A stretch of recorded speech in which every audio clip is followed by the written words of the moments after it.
Hello everyone, good afternoon. दोस्तों, आज का जो हमारा पौधा है वो है अपराजिता का पौधा। दोस्तों, अपराजिता का जो पौधा है, इस पौधे की बहुत ही ज़्यादा जो है वो पूजा पाठ में इस फूलों की महत्व है। इस पौधे को घर में लगाना बहुत ज़्यादा शुभ माना जाता है और इसके फूलों के पूजा पाठ में बहुत ज़्यादा इस्तेमाल किए जाते हैं, क्योंकि ये एक बहुत ही शुभ पौधा माना जाता है दोस्तों।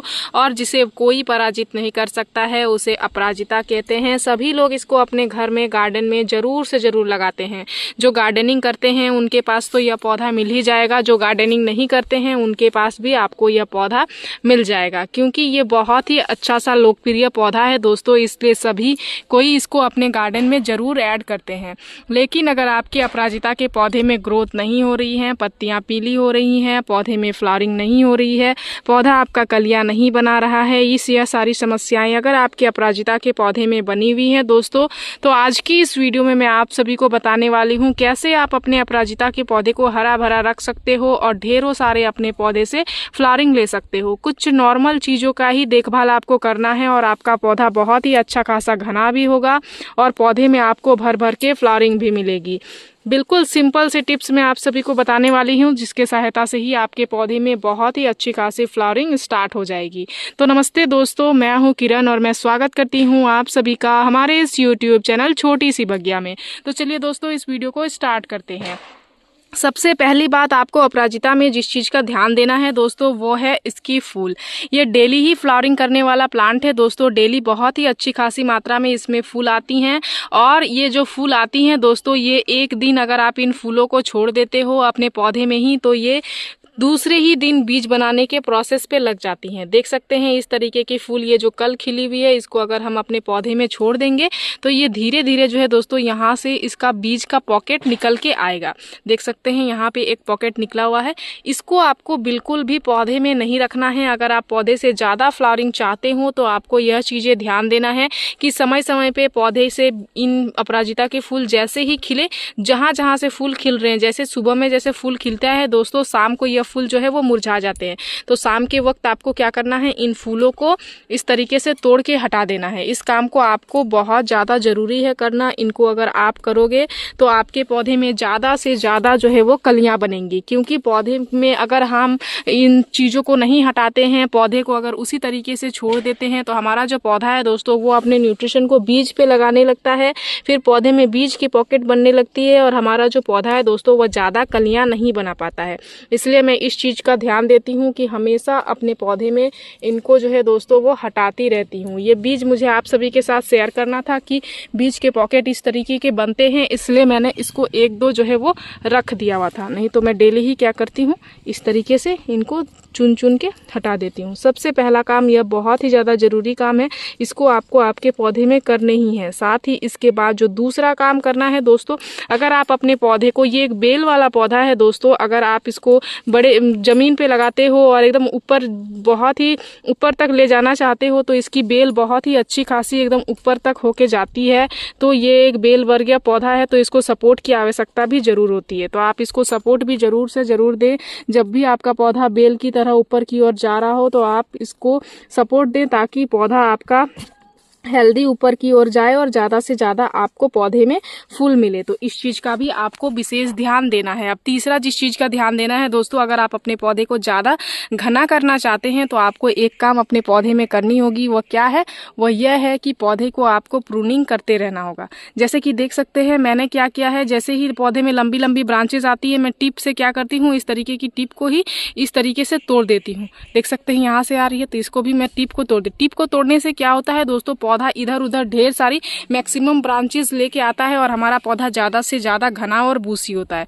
देख सकते हैं हमारा पौधा कितना ही अच्छा खासा घना और बूसी हो रहा है। तो इस तरीके से इस काम को भी करना है। उसके बाद चौथा काम आपको आपके पौधे में जो करना है दोस्तों, वो यह करना है कि धूप आपको प्रॉपर मात्रा में पौधे में दिलाना है। पौधे को धूप मिलेगी, पौधा फोटोसिंथेसिस की प्रक्रिया अच्छे से कर पाएगा, पौधे में क्लोरोफिल की कमी बिल्कुल भी नहीं होगी, तो आपका पौधा ज़्यादा मात्रा में कलियाँ बनाएगा, ज़्यादा मात्रा में आपके पौधे में फूल आएंगे। डेली अभी मॉर्निंग में ही मैंने जो है दोस्तों इसको पूजा के पर्पज़ से लगभग जो है वो 5 से 6 फूल हार्वेस्ट कर लिया हुआ है, लेकिन फिर भी अभी भी देख सकते हैं कितने सारे फूल लगे हुए हैं।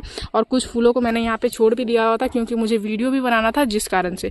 तो इस चीज़ को भी आपको ध्यान देना है। साथ ही अगर गमले में मिट्टी की नमी बात करें दोस्तों, तो नमी आपको हमेशा बना के रखनी होगी। ज़्यादा अगर आप मिट्टी को सुखाओगे तो ये अपने पत्तियों को बहुत ही जल्दी मुरझाने लगता है और पीली कर देता है। तो जिस कारण से आपको गमले की मिट्टी को नमी हमेशा बना के रखनी होगी, इस चीज़ का भी आपको खास ध्यान देना है। अब मिट्टी बनाते टाइम बहुत सारे लोग ये भी पूछते हैं कि आपने किस तरीके से मिट्टी बनाया था, तो मैंने उसका भी वीडियो आप सभी के साथ शेयर किया था दोस्तों। अगर आपने नहीं देखा हुआ है तो मैं आप सभी को शॉर्टकट में बता दूं। यहाँ पे मैंने 50% गार्डन सॉइल लिया हुआ था, जिसमें जो है दोस्तों हमने 20% रिवर सैंड ऐड किया है, 20% वर्मी कॉम्पोस्ट, काउडंग कॉम्पोस्ट या किचन वेस्ट कॉम्पोस्ट, तीनों ही में से मैं कोई भी कॉम्पोस्ट आपके पास उपलब्ध हो उस कॉम्पोस्ट का आप इस्तेमाल करो। तो यहाँ पे मैंने 20% कॉम्पोस्ट इस्तेमाल किया था, और जो 10% बचा है दोस्तों उसमें हमने सीवीड फर्टिलाइजर, हल्दी पाउडर, नीम खली और बोन मिल जैसे चीज़ों का इस्तेमाल किया हुआ था, हल्दी पाउडर जैसे चीज़ों का इस्तेमाल किया हुआ था 10% में, और उन सभी को मिक्स करके हमने जो है वो मिट्टी बनाया था इस अपराजिता के पौधे के लिए। तो हमारा पौधा बहुत ही अच्छा खासा ग्रो भी कर रहा है। और ये जो पौधे आप मेरे देख रहे हो दोस्तों, इसको हमने बीज से उगाया हुआ था। इस पौधे को आप बीज से भी उगा सकते हो, बहुत ही ईजिली ये पौधे बीज से उग जाते हैं। देख सकते हैं यहाँ पे मैंने एक बीज के पॉकेट को इसमें डाल दिया हुआ था, तो इसमें लगभग जो है दोस्तों 4 से 5 पौधे उग गए हैं। तो 4 से 5 पौधे उगे हुए हैं, तो सभी को मैंने इस तरीके से एक बेल बना दिया हुआ है, सभी का सपोर्ट दे दिया हुआ है ताकि सब ऊपर की ओर जाए। और पौधा हमारा बहुत ही अच्छा खासा घना भी हो गया है। इसको लगाया हुआ ज़्यादा टाइम नहीं हो रहा है दोस्तों, लगभग 1 मंथ हुआ होगा। 1 मंथ में ही हमारा पौधे का ग्रोथ आप देख सकते हैं और रिजल्ट भी आप देख सकते हैं किस तरीके से चारों ही ओर से हमारे पौधे में फ्लावरिंग हो रही है। तो ये सिर्फ और सिर्फ न्यूट्रिशन के कारण होती है, साथ ही देखभाल के कारण होती है दोस्तों। तो मैंने तो आप सभी के साथ शेयर कर ही दिया कि मैं कैसे अपने पौधे की देखभाल करती हूँ। अब जो है दोस्तों मैं आप सभी को बताना चाहूंगी न्यूट्रिशन। अगर आपके पौधे में बिल्कुल भी फ्लावरिंग नहीं हो रही है तो कौन से न्यूट्रिशन को देख के आप अपने पौधे में अच्छी खासी मात्रा में फ्लावरिंग ले सकते हो और आपके पौधे में बहुत सारी जो है दोस्तों कलियां बनना शुरू हो जाएगी। देख सकते हैं ये जो छोटी छोटी आपको दिख रही हैं, ये भी जो है दोस्तों कली ही बनेगी। तो ये देख सकते हैं आप, इससे ही अनुभव कर सकते हैं हमारे पौधे में आने वाले समय में भी कितनी अच्छी खासी मात्रा में फ्लावरिंग हमें मिलने वाली है, और लगातार से तो मिल ही रही है। तो चलिए दोस्तों अब बात करते हैं खाद के बारे में कि हम लोग अपने पौधे को कौन सा खाद देने वाले हैं, किस खाद से हमारे पौधे में अच्छे फायदे आते हैं। अपराजिता के पौधे में अच्छी खासी फ्लावरिंग लेने के लिए हमें जिस न्यूट्रिशन की आवश्यकता होती है दोस्तों, वो बेसिकली होती है पोटेशियम और फास्फोरस।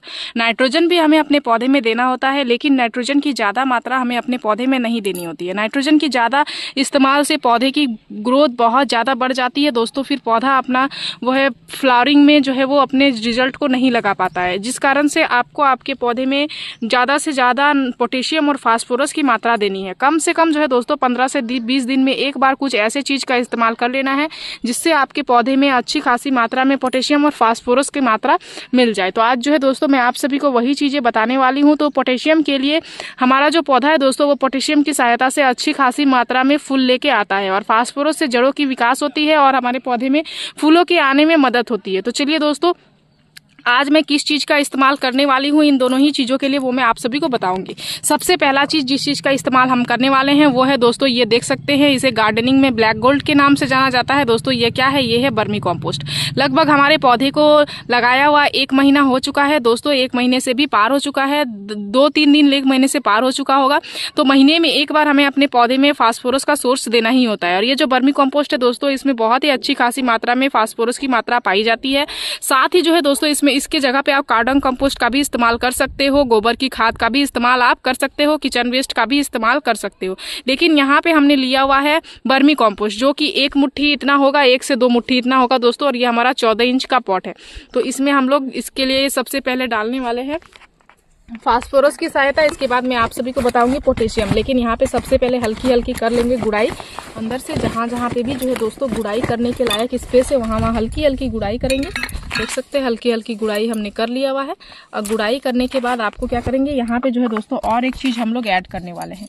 तो और एक जो दूसरा चीज़ है वो क्या है, चलिए मैं आपको वो भी बता देती हूँ। बहुत ही नेचुरल सा चीज़ है दोस्तों, आपके घर में ही आसानी से उपलब्ध हो जाती हैं ये चीज़ें।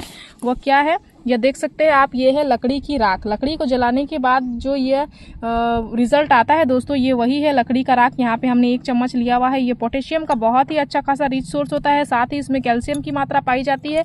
और तो और ये हमारे पौधे को कीड़े मकोड़े भी नहीं लगने देता है, कीड़े मकोड़ों से भी बचाता है। 1 चम्मच इसको हम लोग क्या करेंगे, इसी में मिला लेंगे। और मिलाने के बाद जो है दोस्तों, सिंपली इसको हम लोग इस तरीके से उसके एकदम नीचे रूट्स में डाल देंगे, जड़ों के सामने। देख सकते हैं, डालने के बाद हमें इस तरीके से मिला देना है। अगर पौधे को पानी की आवश्यकता है तो पौधे में आप इस समय पे 1 लीटर इतना पानी दे दें, ताकि पौधे को न्यूट्रिशन जो है दोस्तों इसकी सहायता से मिल जाए। इस तरीके से अगर 15 से 20 दिन में आप एक बार खाद को देते रहते हो तो आपके पौधे में बहुत ही अच्छी खासी रिजल्ट आपको मिलेगी। पूरे ही जो है दोस्तों ठंडिया भर आपका पौधा अच्छा खासा फ्लावरिंग करता रहेगा, ग्रोथ भी बहुत ही सुंदर होगी, पौधा घना भी बहुत ही अच्छा खासा होगा। तो इसी तरीके से पौधे की आप केयर करें, पौधे को न्यूट्रिशन दें, आपके पौधे में भी बहुत ही सुंदर रिजल्ट आपको मिलेगी। तो मेरी इस वीडियो में दी गई जानकारी अगर आप सभी को अच्छी लगी दोस्तों, तो मेरे इस वीडियो को लाइक शेयर कमेंट जरूर कीजिएगा। अगर आप इस वीडियो के माध्यम से हमारे चैनल पे नए आए हैं तो प्लीज़ हमारे चैनल को सब्सक्राइब कर लीजिएगा, बेल आइकन जरूर प्रेस कीजिएगा, ताकि हमारी जो भी न्यू वीडियोज़ आएंगे उनके नोटिफिकेशन आप सभी को मिल जाएंगे। इस वीडियो को आपने पूरा देखा, उसके लिए मैं आप सभी को तहे दिल से धन्यवाद देती हूँ दोस्तों। मिलते हैं एक अनदर वीडियो पे। नमस्कार।